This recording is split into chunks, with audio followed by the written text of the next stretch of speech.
KGBV, URS, సమగ్ర శిక్ష ఉద్యోగులు, కాంట్రాక్టు ఉద్యోగులు, వీళ్ళ అట్లాగే ఆశ్రమ పాఠశాలలో పనిచేసే సిఆర్టీలు వీళ్ళందరూ కూడా గత 15 రోజులుగా సమ్మె చేస్తూ ఉన్నారు.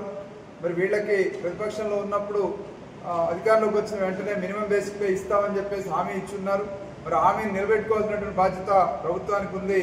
మరి ఈరోజు కేజీబీలో చదువుకునే బాలికలు కానీ, యూఆర్ఎస్లో చదువుకునే అనాథ వీధి బాలలు కానీ వీళ్ళందరూ కూడా ఈరోజు చదువు లేక నష్టపోతూ ఉన్నారు.